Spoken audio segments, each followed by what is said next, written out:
This whisky costs $30,000. It's a single malt.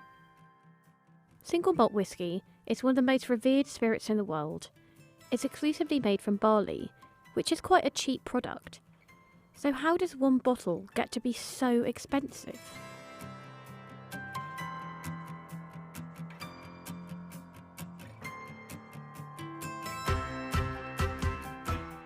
Over the past 50 years, single malts have become increasingly popular. Scottish single malt exports grew by 14.2% in 2017 to just over $1.5 billion.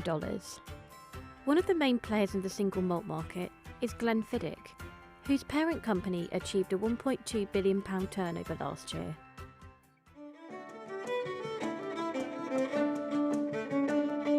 Selling 1.2 million 9-litre cases of Glenfiddich around the world. We have 180 markets around the world that we generally service. In 1963 we started to commercially sell single malt, but also to promote it actively outside of Scotland. We gave the single malt category the biggest push it's ever had in its life.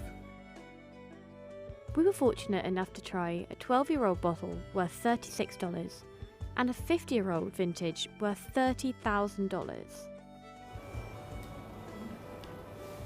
Nice, sweet, soft.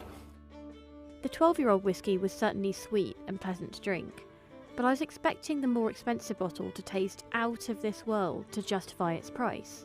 Oh wow. Really distinct. You can taste much more European oak in this one. The distinction between the flavours, like it's a lot smoother and not oakier. There seems to be truth that the longer the alcohol is in there, the smoother it tastes, so the more deserving of the expensive price.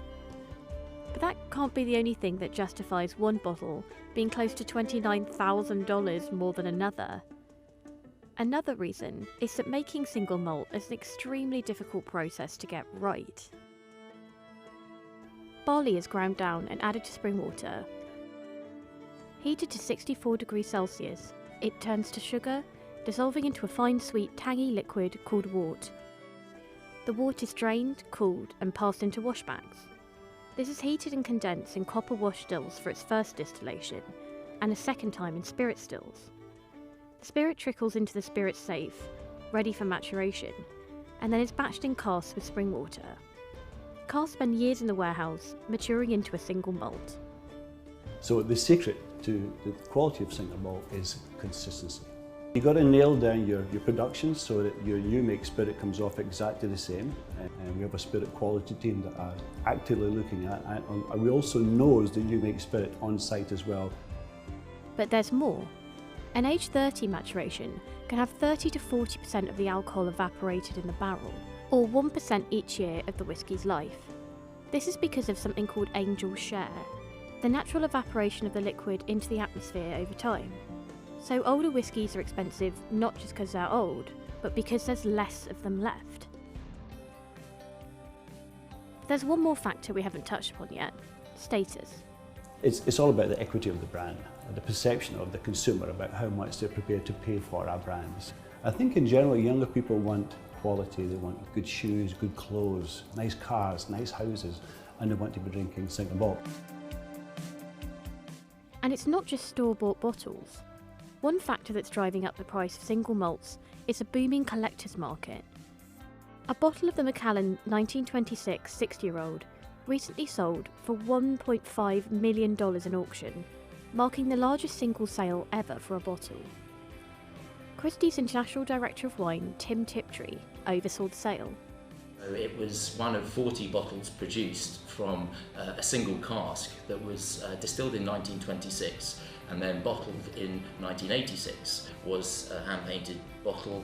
So I think it does add a little to the desirability, but it's the intrinsic quality of the whisky inside the bottle that is driving demand. But Scotch has some serious competitors.